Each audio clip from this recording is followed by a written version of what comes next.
All right, Week 10 is here with Steve Navaroli. I'm Matt Goul, and welcome to another episode of Game Time 717. Steve, we're here at Horn Field this afternoon on a Monday, where the Lions are getting set at a 6-3 record, 5-1 in Division I play of the York Adams League. Playing host to Dallastown for the share of the league title. Yeah, but let's start with the obvious. It's Week 10. It's a beautiful sunny day. We're in shirt sleeves, but what a great place to be when you're going to end cap up the regular season of a football place at Horn Field. Traditionally, one of the greatest places around. I love this place. And I'll tell you a little secret. Coach Jesse Shea whispered in my ear when I was here a couple, maybe 4 or 5 weeks ago. He said, "This is how they got me." Because they said, he said, my second interview, all of a sudden they bring me out here and I'm looking at these beautiful stands in this field. I'm going, how can I turn this job down? He gets it. He really does. Mm-hmm. And if you take a look behind us, you'll see those stands. They'll be packed on Friday night for that really packed that annual rivalry game in Dallastown. At 8-1, 6-0 in York Adams League Division I play.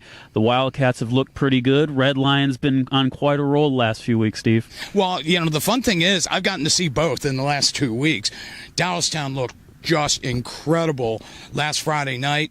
Got some help, early turnover, early pick six. All of a sudden they have the lead, but they never looked in any danger of that game in beating Central kind of one-handedly. But then the week before, Red Lion played a nearly perfect second half, down 13-0. They scored at the end of the first half. Then they come back, scored twice more. They beat Central at Central on homecoming, 20-13. Phenomenal game. Definitely the best half of football Red Lions played in a long time. And you know what? They've got a lot of momentum coming into this one, especially with everything on the line. Yes, and both teams also firm position, I think, in the District Quad A rankings as well. Dallastown, I believe, is 5th right now. Red Lions 14th, but they've got a nice percentage lead in that 14th spot. So they could definitely take, if they were to pull off the win, big jump right there. The jump would be tremendous because of they're going to pick up a lot of good points because Dallastown played a quality schedule and has such a great record. So a lot can be said for this game Friday night, and I'm envious of you for being here. Yes, got first pick, and I happily took this game. Now let's switch gears to Division II, where the league title over there will be on the line in Gettysburg. I guess you could say the first time a league title in the York Adams League will be decided over there because this is Gettysburg's first season. They're 8-1, 5-1, or I should say 4-1 in Division II play. They host West York, which is also 8-1, but they have not lost a Division II matchup. West York doesn't look ready to lose anything, do they? I mean, they are just on an absolute roll. Their only loss was to, obviously, this very good Dallastown team, and that was a 1-point game down to the very end. It's going to be interesting because I expect Gettysburg to be up for this game so much. To be able to host in Week 10 when you've just moved over to the league, you're hosting what's been perennially the power in your division. Now you get to host them and a chance to make a statement to say, hey, we belong, we're here. It's going to be a really good one. Yeah, you look at these teams, they've really mirrored each other, at least in their results against Division II opponents. The one difference being Dover beat Gettysburg earlier this season. West York, of course, with the 51-0 win against Dover on Friday night. I was there, and I'll tell you what, I think that was a quite different Dover team. I mean, they've had to deal with so much this season. Injuries. Derek Brenneman, tight end, defensive end, was the latest. Actually, I think he actually plays in the secondary, but one of the latest young men to get injured, a junior against Suburban the previous week. And I just have to give props to Dover real quick because they are 4-5, the Division II champs from last season.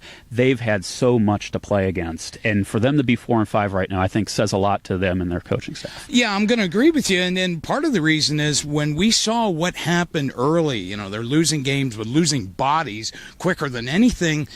Then they had this nice rebound. I'm not sure we even anticipated the rebound, and to beat Gettysburg like they did, that was really an amazing game, and so they were able to do that. They got the rebound. Tough way to end the season for them, no doubt. Yeah, it was kind of funny because that game, looking back on, I remember I told you Malik Allen came back, their outside linebacker, and you could just kind of feel it in the air that they got their second win that night. And it's a shame to see how it's kind of developed for them, but hats off to them for a real hard fought, because they could have given up on this year, and they have not.